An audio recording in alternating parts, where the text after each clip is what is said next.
Grinders! Welcome to RotoGrinders Today. I'm Jordan Cooper, aka BlenderHD, BlenderHD. You're going to follow me on Twitter. And it's Tuesday, November 14th. We'll be talking about the 9-game NHL slate tonight. I know there's a couple of basketball games. There's not that much going on today, but hit that like button anyway. Hit the thumbs in the morning. Hit the subscribe button. Hit the notification bell to know when we go live. Feel free to post in the YouTube chat. We'll always take care of you there. Join with me, the man that's gotten me heavily involved in NHL. I've been doing pretty well. I have a whole bunch of tickets for that 888 contest coming up. Oh, yeah, I won a bunch of those. So I've been focused on the smaller field stuff, even though, like, typically my skill set is more for larger fields. But because I do the small field stuff in soccer, I'm kind of like, okay, I have to think of soccer, then just put it to NHL, add some baseball kind of dynamics in. And let me tell you, it's been I played 8 total slates of NHL, and I'm not playing NBA DFS. I mean, I'm not even considering it anymore. Yeah. I'm loving this, and I'm loving this NHL DFS. Thank you for getting me finally convinced. Finally, for a year, finally convinced you how to play this. Yeah, and now I am, and I'm learning. It is, and I like to bring the learning to this show, especially for people that may not play NHL DFS. Yeah, it is so in your wheelhouse, Blender NHL. I mean, it's like perfect. It's perfectly made for you and your way of thinking, and it's a perfect game for you. So I'm glad that you finally have jumped on board. Plus, you've been killing it on the prop streets too on NHL. I mean, our props team is just doing unbelievably well. 2 years running, so well that Andy Means is limited on DraftKings. I know. I mean, it's insane how well we've done in props. So it's definitely, and it's a lot of fun to watch. I love to watch hockey just from a human perspective. I love it. So it's a great sweat. Would it amaze you? Would it surprise you, Tim, that I've played NHL DFS. I've not yet watched any game. So I'm like you. I'm like you in most sports. I don't really like to watch the games. Like I'm not. I don't know ball. I don't pretend to know ball. That's not what I do. But hockey, I do enjoy quite a bit. So I do watch the games. But I am not surprised in the least that you do not watch the games. But it's very similar to me and you when it comes to soccer. Like the sport that I like the most is soccer, and it's what I started in DFS with. But I can sit down and watch a soccer game and not have DFS lineups or anything. You're the same way with hockey. I'm the same way with hockey. Right. Yeah. So let's take a look at today's slate, and obviously I want to pick your brain about certain things. I'm focused.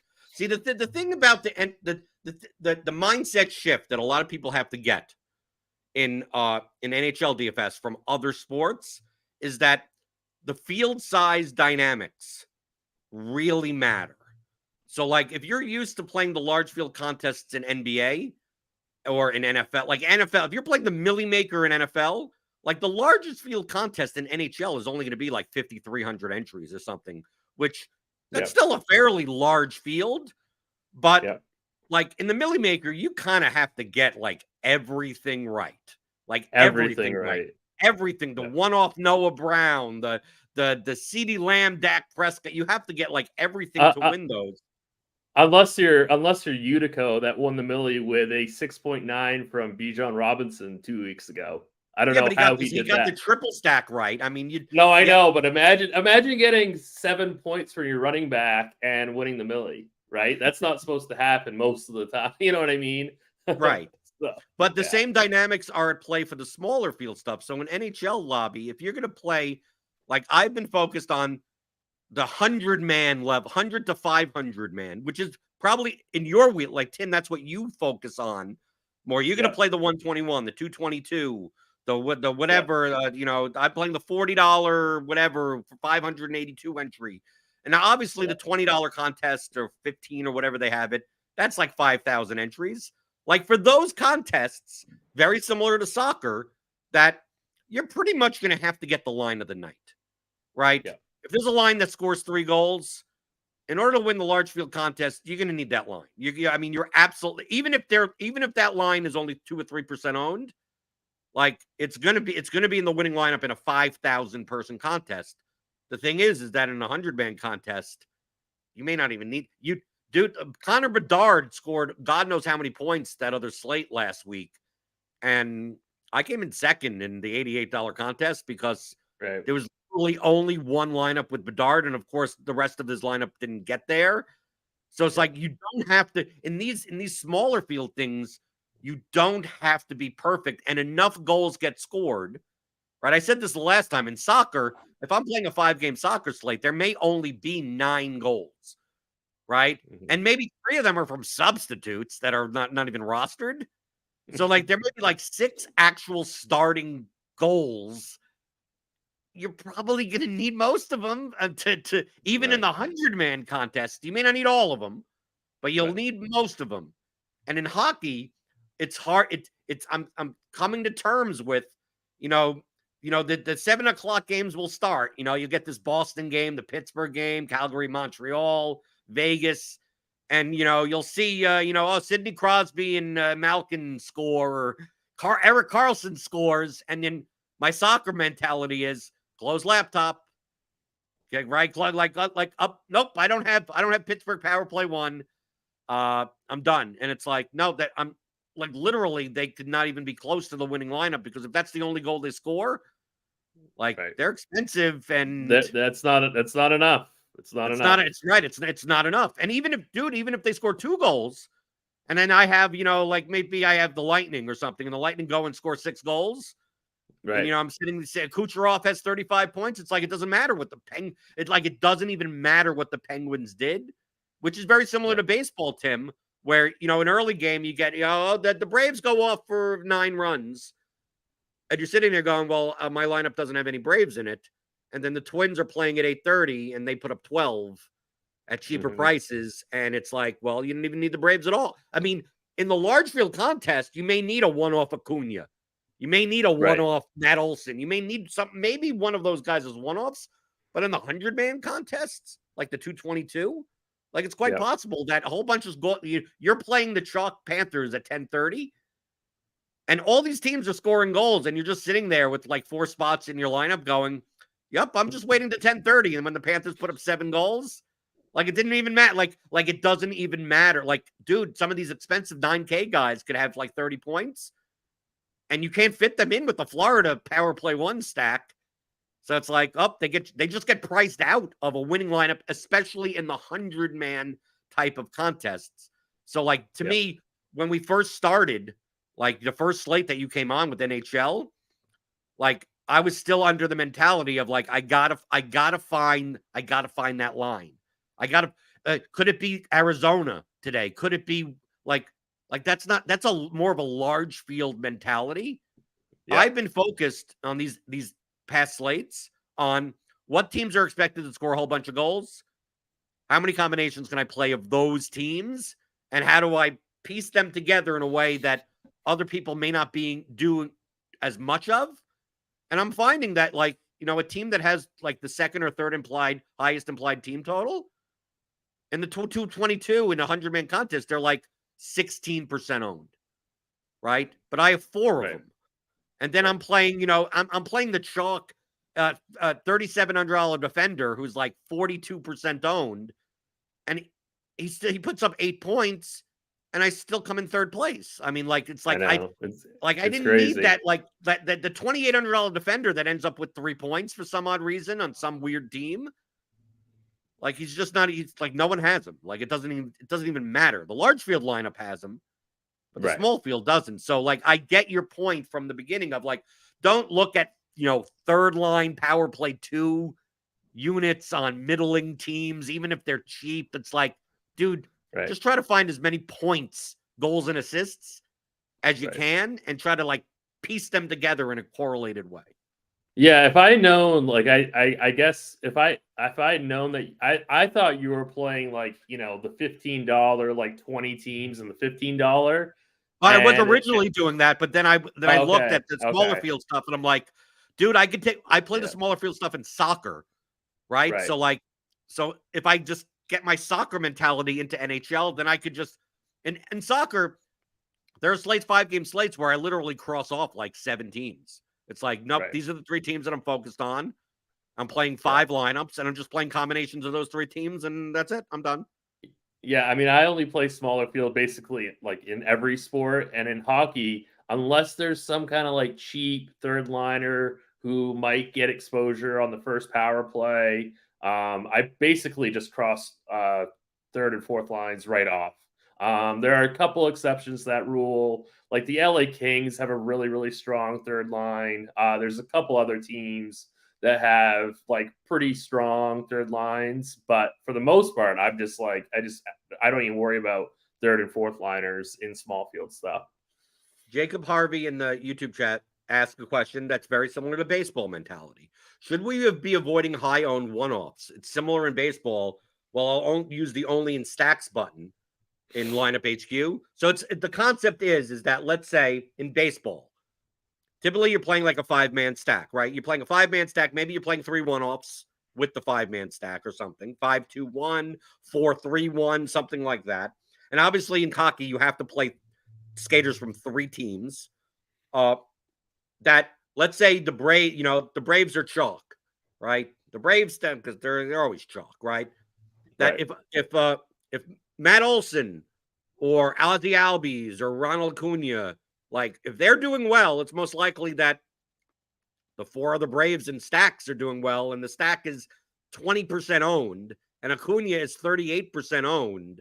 That if Acuna has 28 points, it's most likely that the that the Brave stack has gotten there.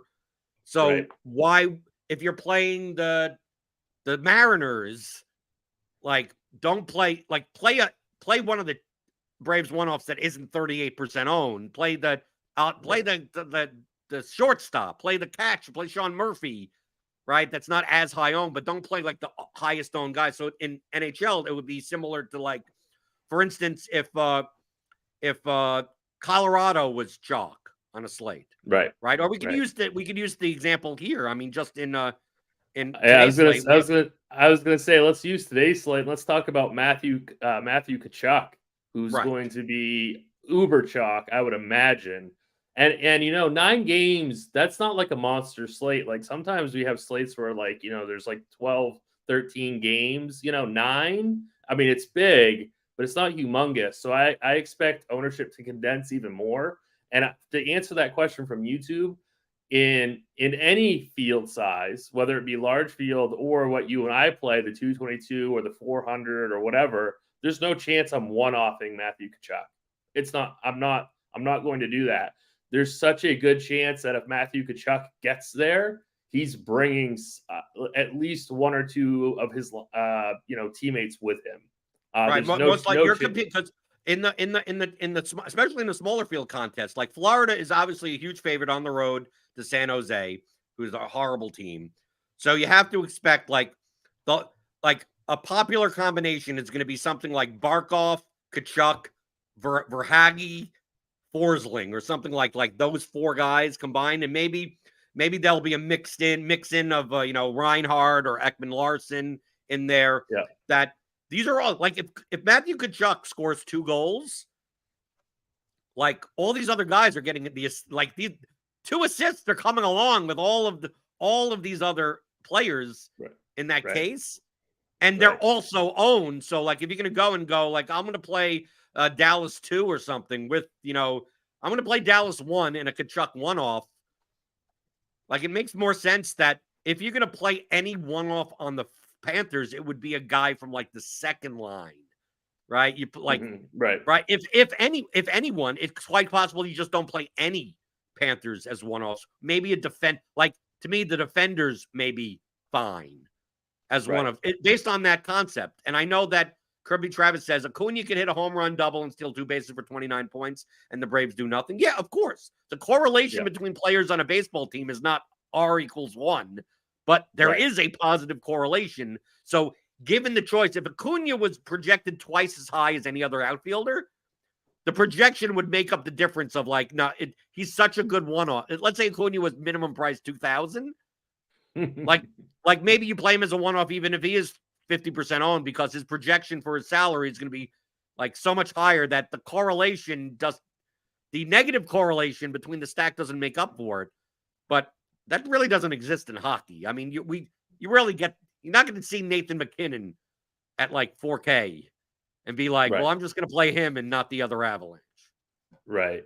I mean, there's always possibilities. What's always kind of a bad beat in hockey is when you play, Tkachuk with his line mates at even strength, and then some, third pair defenseman gets the assist. So you only get like the Tkachuk goal and none of his teammates, get anything else. That's less likely to happen. It's more likely. Right. Like that is a scenario that can happen, and that's kind of unlucky. But for the most part, I'm going to be. I mean, the chalk tonight is going to be loading up on these Panthers. I think Carter Verhaeghe is still, he's still under 6K. He skates with Tkachuk at even strength and on the power play. So I mean, that's like amazing correlation at a really, really cheap price tag on the best matchup on the slate. The Panthers have a 4-goal implied total, which in hockey is quite large. Yeah. So like, guys like Carter Verhaeghe, guys like Matthew Tkachuk, Sam Reinhart, Alexander Barkov, those are the guys that you have to, those are the most owned guys on this slate, I think by a large margin. And those are the guys you're going to have to make decisions on because they're going to be the chalk. They're going to be the chalk. No question. So other construction dynamics in NHL that I've noticed is that we're talking primarily of small field versus large field. Okay. Yeah. Because I downloaded the CSVs for both, and I'm taking a look through lineups that from sharper players on the RotoGrinders leaderboard. And as a heuristic, would you say that this is possibly true? I mean, remember, heuristic means that it's not going to be exact, but just like in baseball, if I told you on DraftKings, just stack 5-man, like every slate, no matter what, you're going to be ahead of the field regardless. If it's a 3-game slate, 9-game slate, different dynamic, just take a team and take 5 batters from it, and don't worry about if there's a 3-2-1, 3-2, whatever lineup. In the smaller field contests, when our ownership projections come out, right, because there's zeros now. Right. If you just as a heuristic say, I'm just not going to play, like on a 9-game slate, if you just said, I'm playing the 222, I'm playing the 121, I'm playing a small field contest, even the $40 one, 500 entries. If you just said, I'm not playing anyone under 5% owned, I'm not playing anyone under 3% owned. Like, obviously, this is large field ownership here, but like, if you just like, if a guy is 1.2% projected owned, it's probably because he projects a little bit lower than other people in that range. He's probably on a little bit worse of a team, and you're competing against 99 other people. Do you want to be the only one with that guy? You don't need those players. So what I've been doing is like, I take a look, I sort by point per dollar, and I see like Nick Jensen, 2,500 defender, right? White Cloud, right? And I'm like, Granlund, right? The San Jose center on the biggest underdog on the slate. And I go, if I just use lineup HQ and I don't use the heaviest correlation using, like 4-3 type of combinations, I may get a lot of like Granlund as a one-off. Connor Zary has been a popular one-off recently for Calgary. And my attitude is on these guys, like you'll see that the ownership, maybe not Zary, but you'll see like Jensen, Whitecloud, Granlund, like with like 1.5% ownership. Like they're only just median values, but they're not very good when it comes to upside. That if you just ignore these guys, like instead of like Xing them out, I just go into like build rules. I go into custom settings, and I literally add a rule, right? I go, give my lineups less than 1 all position who have less than 2% projected ownership, right? Or something like that. It's like for the small field, this is primarily for small field. And then maybe it's you look and you go, where's the line that you want to draw? And instead of doing by fantasy points, I just do it like, on a larger slate. Maybe I'm like, I'm just not going to play anyone that's under 5% owned, projected owned. So at least I'm getting all the good pieces kind of together like that, because, dude, finding the 1% owned guy that scores 2 goals, like, it's just, it shouldn't even enter my mind. So like this removes a lot of these kind of like value pieces that really don't fit in. The only times you'll get them, however, are when you're correlating them. So like Connor Zary as a one-off may be popular, but maybe the line that he's on Calgary isn't. And while Connor Zary maybe in your small field contest is 15% owned on a 9-game slate, which is fairly high, like his line, I mean, he was like 25% owned the other night in my single entry, but I tried to pair him with his line mates, not to one-off him, because I knew he was going to be super popular. It didn't work out. Like if you played like Ruzicka, if you played Lindholm or Kadri with Zary, with Huber, with like Uyghur or Anderson, like the point that I'm making is that those are the types of guys that if they show up in your lineups, like this is the concept that Jacob Harvey was talking about, like these one-off pieces that like you want to take advantage of the field that are playing it as a one-off by doing the reverse of playing them in the line and not as the one-off. And then vice versa for the Panthers of, if you play the Panthers, if you play Tkachuk, just play the Panthers one line. Don't play Tkachuk as a one-off. Don't play Connor Zary as a one-off. Just play Calgary's power play 1 unit. Right. Yeah. Or you could even play him as his even strength lineup too. See how cheap that is? I mean, that's a pretty good line too, right there, to be honest with you. So yeah. No, I completely understand what you're saying. I think that's smart strategy. I'm looking at this slate and I'm trying to think like what my favorite pivot would be, to get away from Florida. If you just wanted to say, I'm just going to full fade Florida, I would say maybe Nashville. Guys like Philip Forsberg, Roman Josi, they're projecting really well. And I would imagine that they're going to come in lower owned. They're not going to be low owned, but lower owned than Florida. I see that we're getting a lot of Washington.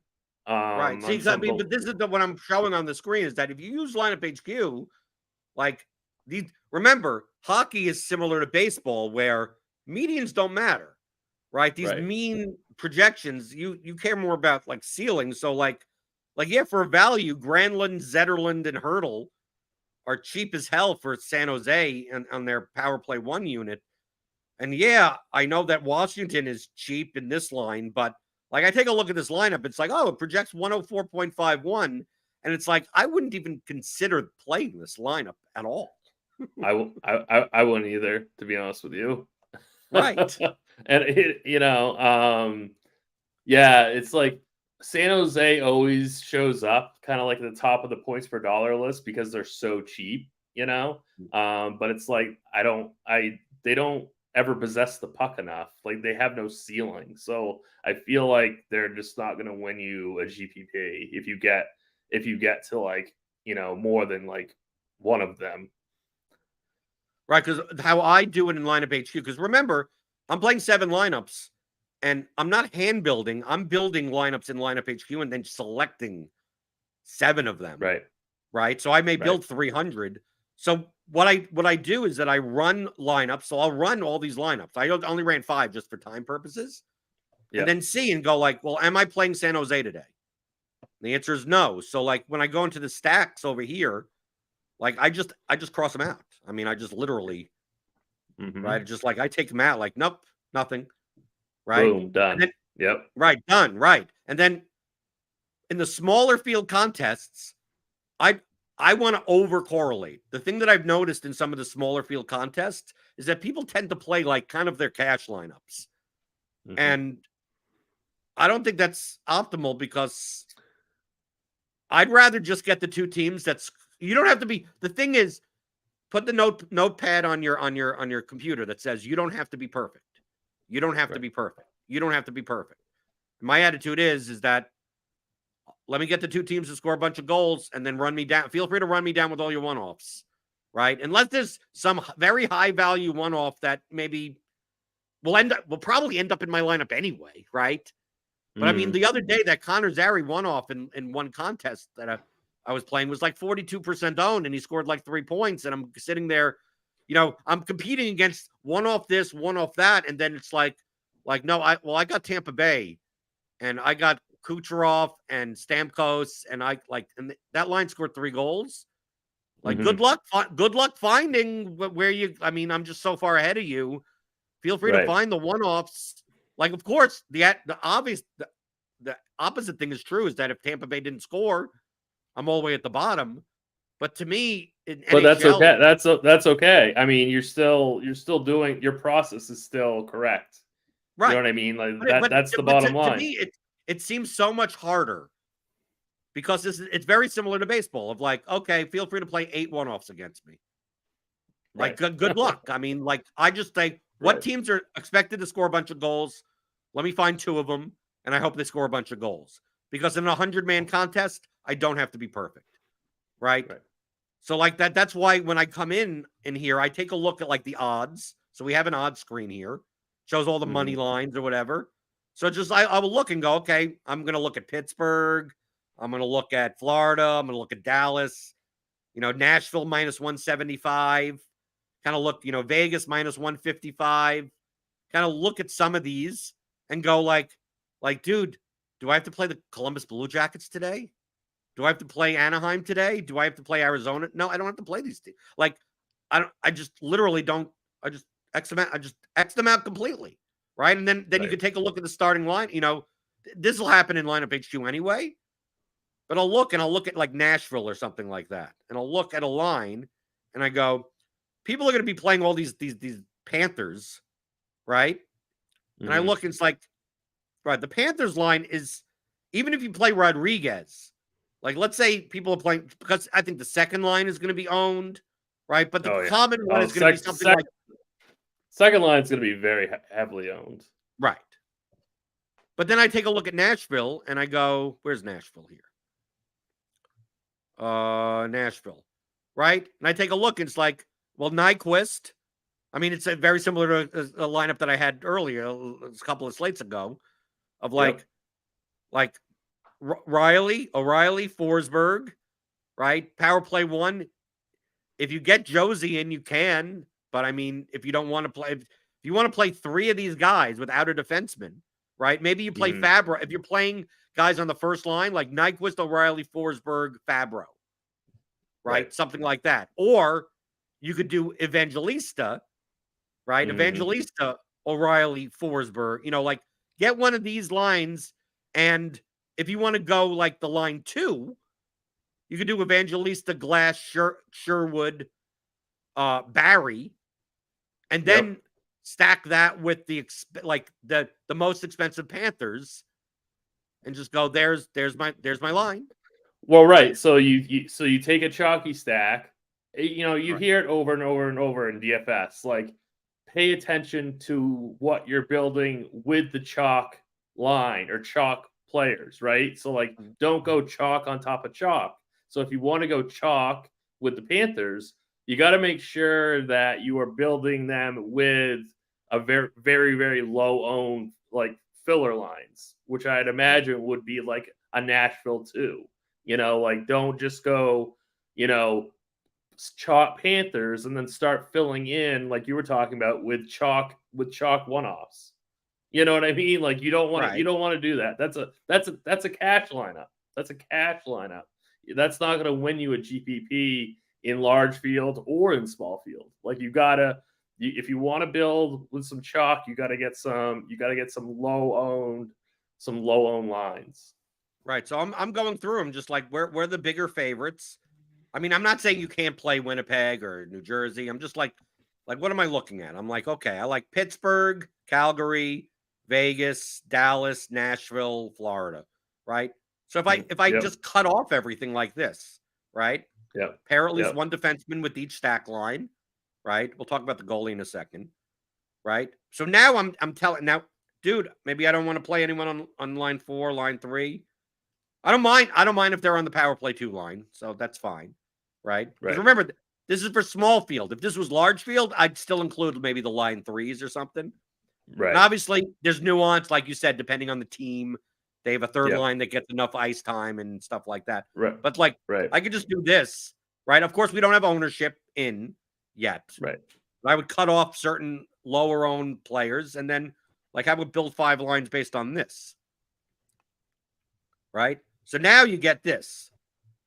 Right? This is the lineup that I'm much more likely to play. Kadri, Lindholm, Zary, with Verhaeghe, Tkachuk, Forsling, Barkov, Helbuk, Nick, and obviously you're getting the cheap Nick Jensen that I would end up excluding because this guy probably, right, this is good median value.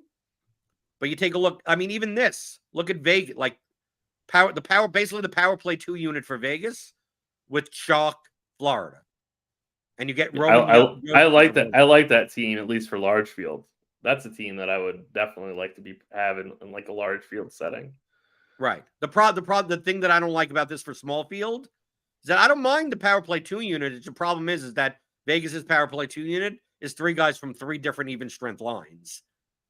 Right. So like, right. So I tend to like I don't mind if they're on even strength lines if they're on the 1 unit for power play, but it just seems like I'd rather be in smaller field. I'd rather be much more correlated and just like let me get the teams and the lines right and I'm good. And we take a look. Here's another team, right? So you get Dallas, basically Dallas 2, right? Power play 2. Johnston, Duchesne, Seguin, Nyquist, Forsberg, Josie, Ryan O'Reilly, right? This is much more of a large field lineup. I probably don't play this in the smaller field contest, right? But you see, Tim, like these are lineups, these are players. I mean, this is more of the type of lineups that you'd be looking at, like construction wise. Absolutely. Mr. Gerg asks if I X out all third liners, does that also include third liners that are on power play 2 or power play 1? No. You can see here that there's a 3 right here, power play 2, right? Dorofeyev or whatever. Right. Yeah. So obviously, there was a little box there where Blender was clicking things where you don't click you keep the PP2 box clicked on, and that'll keep the PP2 guys in your list, in your builds. Right. Yeah.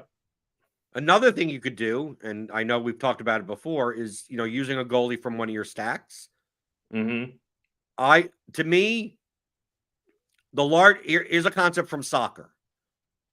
The larger the slate, the more likely one of the cheap goalkeepers or 2 of the cheap goalkeepers ends up putting up a lot of points, 20 plus points, saving a whole. You don't know which one it's going to be. That's the problem. You have no clue which one that's going to be, but one of them will. So for large field contests, I think it's much more advantageous to take shots on the cheap goalkeepers. But in the 100-man, in the very small field contest, I think there's a benefit for both. If you say, I'm going to pay down and try to get as many goals in my lineup as possible, and if my goalkeeper puts up 4 points, you could still win with a goalkeeper 4 points in a 100-man contest if you get the lines right that score a bunch of goals. So you could have that mentality. Or you could have the mentality of, I just want to get 2 things right. Right? Florida scores 6 goals and wins, and their goalkeeper maybe only puts up 12 points, but he put up 12 points. And do I need 22 points, 25 points in a 100-man contest? Maybe not. So I could see there being a case for both. But in large field, Tim, I would agree with you that much more likely in large field to not play a goalie from one of my stacks and just roll out these cheapies and hope for the best. Yeah, like Sam Montembeault for the Canadians going up against Calgary is going to be fairly popular tonight because Calgary, they just shoot the puck like from low danger areas, they just put up what's called, like just weak shot attempts, like low danger attempts. So that really helps the floor of any goalie that goes up against them. But still, Calgary's favored to win the game. But Montembeault is going to get a lot of volume. He's going to get a ton of volume. So he's going to be probably a pretty popular choice. And I think he's in the low sevens for price. So he's definitely going to be a guy that people take shots on today in all contest types, I would imagine. Yeah, he's 7,400. He's 7,400. So he's going to be a pretty popular goalie choice today. But I mean, take a look at this lineup. I mean, this lineup, I would play this lineup. I would definitely play that lineup. Forsling, Kachuk with the Kadri, Pospisil, whatever, Hazari. You pay for Carlson in the defender spot. You play the Calgary goalkeeper, and it's all correlated. And you're probably you're going to get a lot of leverage going up against who's likely going to be a popular goalie. Right? You're going up against that Montreal goalie that I was just talking about. So I mean, like that if that line goes off, not only you going up with your stack, you're killing a lot of the Canadian goalie ownership, which is going to be, I would imagine, fairly high today. Now, if we take off Florida, like I'm going to take out Florida, right? Mm-hmm. And now maybe add some other favorites. So like maybe add Boston. Any other teams that you'd be targeting outside of the ones that I already have selected? You do have Washington selected, right? No, I don't have Washington selected. As a stat, I mean, obviously they could be one-offs, but should I put in Washington? It's tough because they're projecting really well, but I don't think it's really that good of a spot for them. But add them anyway. Okay. Yeah. Actually, you know what? Don't add Washington. Add Tampa Bay. Okay, don't add Washington, but add Tampa Bay. Okay, because you can play the Lightning. I mean, to me, the Lightning are always in play, no matter. Yeah. So let's try that. Let's try this. Okay, with no Florida. So basically, we're taking out Florida. So now we're trying to find like a contrarian lineup. I'm just going to build 5 just for. I'm going to pair the goalie, small field. Yeah. Right. I'm going to do that. So here we go. Like this. It's funny. Like outside of Nick Jensen, these are the types the 2 teams I was looking at the most were Dallas and Nashville. Yeah, I would imagine that Jason Robinson is going to be fairly popular just because his price is just so low. Jason Robinson is usually like a mid-7s to 8K player. He just hasn't had the results this year, so his price keeps coming down. But in terms of how he projects, he still projects, pretty strong. So he might end up being a somewhat popular choice today, but I don't think the line will be.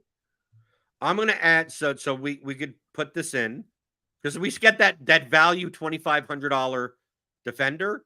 I'm going to make it so that we don't get those. So I'm going to say less than 1 defender who has less than 3,000 salary, right? Something like that. You can even do 3,500, whatever, wherever your cutoff is, right? Yep. Right. So then let's see what happens. Let's see. With both 5 lineups, just to have it run something. Normally I'd build 100, 200, 300 and, take a break. Right. So basically you get Lindell on the third pair. Mm-hmm. So you still get the same Dallas, but I'm just saying, like, I'd much rather play a $3,700 guy, a 3K guy that correlates with my line than play some one-off $2,500 guy from some other team. Like, if it's a $2,500 defender from the team that I already have 3 guys, he just happens to be on the third defensive pair. Like, to me, that's so much better than some random defender. But here's a Tampa. Paul Kucherov point, right? And then you play basically the Calgary Powerplay 2 unit. Like, this would be something for large field, but not something that I would probably play in, because I'm not a big fan of playing the third line of Calgary in like a. That's a pretty good third line though. That's a legit third line. So that's not a bunch of scrubs. So that's a pretty good team actually. Maybe something in the $40 one, but maybe not the 222. Yeah. Right. But you see how you could use lineup HQ. I mean, obviously, Tim, you know this, but just for the people that are, it is cool. It's cool to watch, though. I mean, it's because I'm not building out 300. I usually build out like 10, and then start like kind of like mulling it over. You know what I mean? But I'm not making 300. Ever really. Because So Tim, the next step after this is that once you construct, what types of lineups that you're looking at, what teams you're looking at. I won't only do like 100%. I'll shift and go depending on ownership. Like ANS Comedy asks, does RG have a top stack tool for NHL? We do. We right? do. It's not out yet, but I mean, we do. It's not out. Yep. Right. But I will look at that and go, well, I want more of the under-owned stacks versus the over-owned stacks. And then when you finally build your 300 that I'm going to pick 7 from, I start cutting them out and trimming based on ownership. So it's like a lineup that projects for 8 points lower, that's higher owned, I just get rid of. So I just curtail all of that. And then from a diversity standpoint, I try to mix and match, right? If I say I'm going to be playing, Dallas, Nashville, Pittsburgh, Tampa Bay, Florida, but maybe I only have Florida in I want to make sure I'm playing Florida with something weird, right? Florida weird. I don't want it. I don't want the high projected one. I want a lower owned Florida stack lineup, but like the Calgary stack, like maybe I could play Calgary with the power play one of Nashville, even though that's owned, because in tandem it's fine. So just looking through, when I play 7 lineups, it's very rare that I'm playing I'm playing Dallas in 4 lineups and I'm playing Nashville in 3 lineups. And out of the 4 Dallas lineups, I've Nashville on the other side of those. So it's like it's like I'm playing 7 lineups of the same 2 teams. So I tend to build 7 lineups and diversify, where I may only play one combination of Dallas, Nashville, but I will play Nashville with Boston, Nashville with Florida, then Dallas with Florida, Dallas with Dallas with Pittsburgh, where I'm only having one combination, even though half my lineups may have Dallas or Nashville or Calgary or something like that. But that's all in your own personal preference. You can feel free to build, if you wanted tonight to build 7, if I wanted to build 7 Florida lineups and then pair them with St. Louis or Buffalo or something like that, that's probably not going to be that owned. You can do that. You can do that. Yeah. This is going to be a funny slate with Florida just sitting there at 10:30 Eastern, 2.5 hours after every other game has started, just sitting there. If you're winning all the money at 10 o'clock Eastern, I don't know. you'll be fading a lot of skaters at that 10:30 hour. ANS Comedy asks, what's the best vomit stacks for today?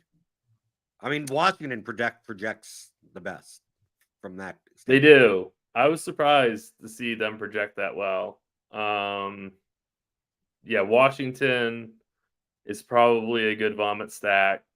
I think I don't think they're really a vomit stack, to be honest with you. I think they're pretty decent value. I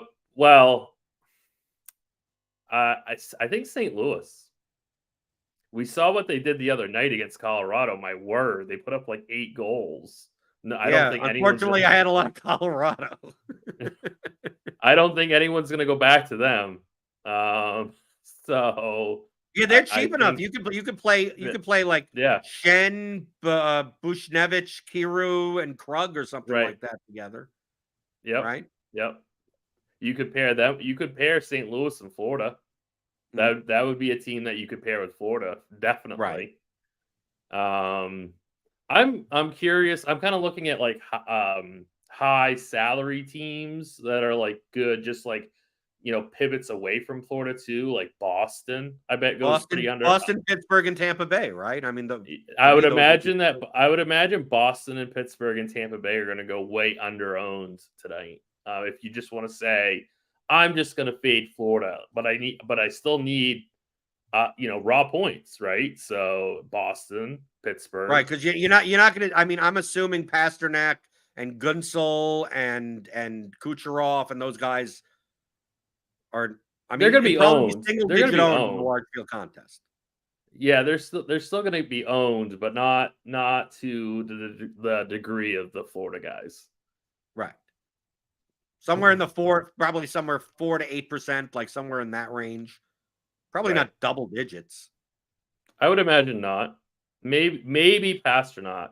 He always. I mean, he is Pasternak is the top projected skater on the slate, so he might get to double digits. Right, but Cooch won't. I mean, Cooch is cheaper. Cooch might get squeezed. For a guy like Forsberg might get squeezed.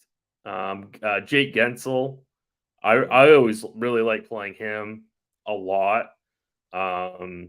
So, but I would imagine, just Kachuk is going to be super.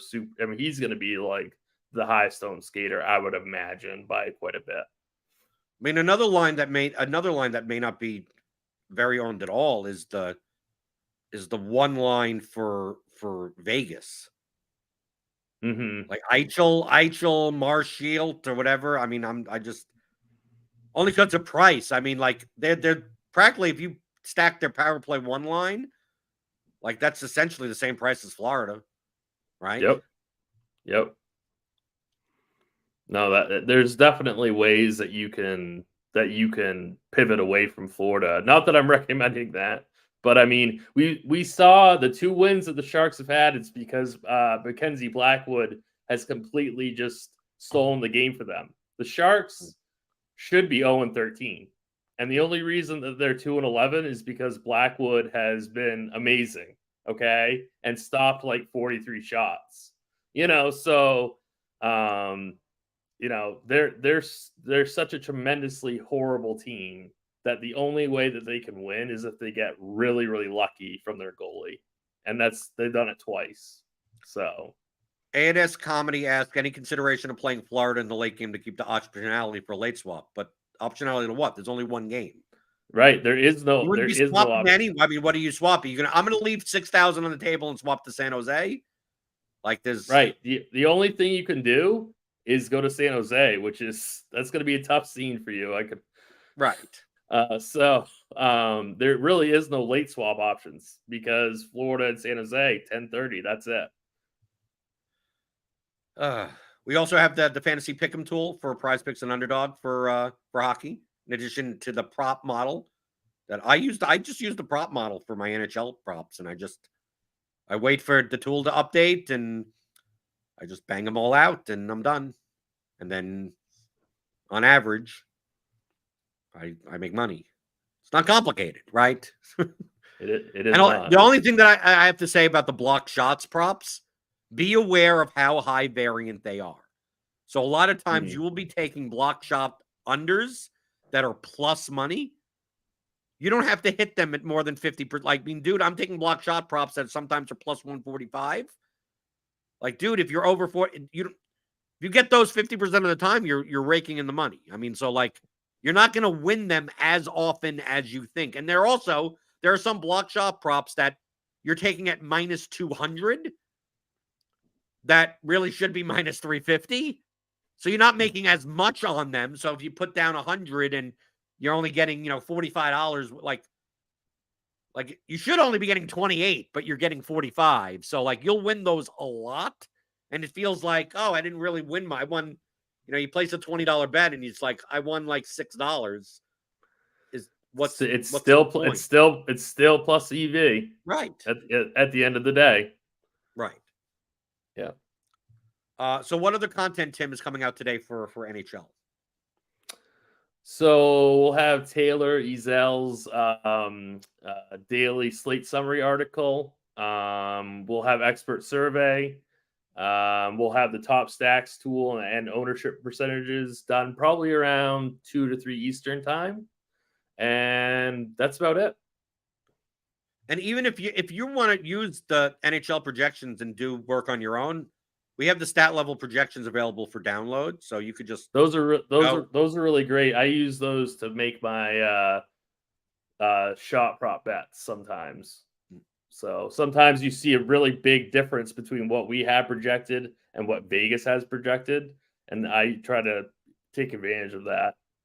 Right. So you don't have to necessarily look at our prop model. You can just download the projections and do whatever the hell you want with them. You get the slate summary, expert survey, the stack value. I mean, everything's here just like any other sport. I enjoy reading Taylor's slate summary, right? To get Taylor's especially since I'm still learning the team. I'm since the last time you were on, Tim, I tend to know who's on what team now a little bit more. Taylor is incredibly sharp and incredibly successful in NHL DFS, so he's a really good article to read. You know what the most important place to be, though, for NHL DFS? NHL Discord. Absolutely. It absolutely is. To be fair, so good. To be fair, on the RotoGrinders Discord, some channels tend to sometimes be train wrecks. Right. With people yelling at each other, arguing over stuff. The NHL we don't allow that. We don't allow that. The NHL channel feels like a fan. People are talking about their kids and stuff. Yeah. But the most important part is NHL, Tim, I don't even have a tweet deck column for. Right. That to me, that is the biggest compliment of how useful the NHL Discord channel is. Because I don't even feel a need. We do all the work for you. We do all the work for you. Why am I even bothering to look? Anything that's worthwhile.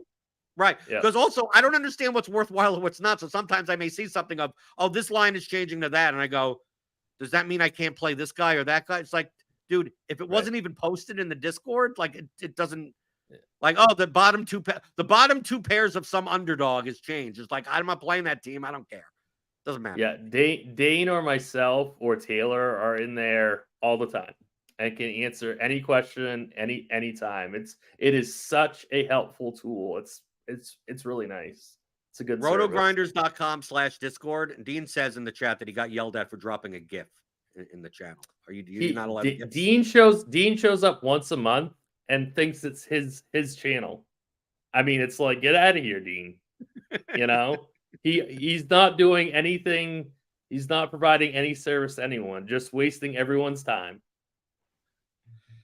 At least I go in there and I post like you ask actual NHL DFS questions. Dean's in there dropping Simpsons gifs into our chat for no reason. I don't even know what he's doing in there. So I'm asking questions that I'm not sure are stupid or not. I'm just like, well, with this guy being on that line, you're asking questions that probably other people that just started playing are wondering themselves. Dean is just in there, to ruin our Discord.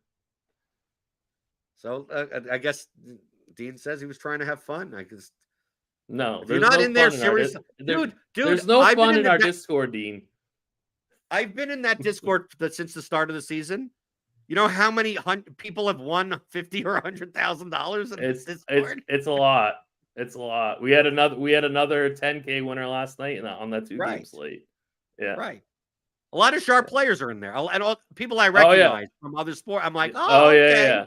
This is really these are I mean, if you look on the top hockey leaderboard, I mean, the top 20, you'll find like 5 or 6 in our Discord. Oh yeah. It's a really great channel. Okay, so join that. RotoGrinders.com/Discord. We got NBA stuff today. We got NHL. There's not much going on today, but we got the props and pick'em stuff. If you want that, hit that like button. Hit the stummy thumbs. Hit the subscribe button. Hit the notification bell to know when we go live. If you could catch Tim in the Discord.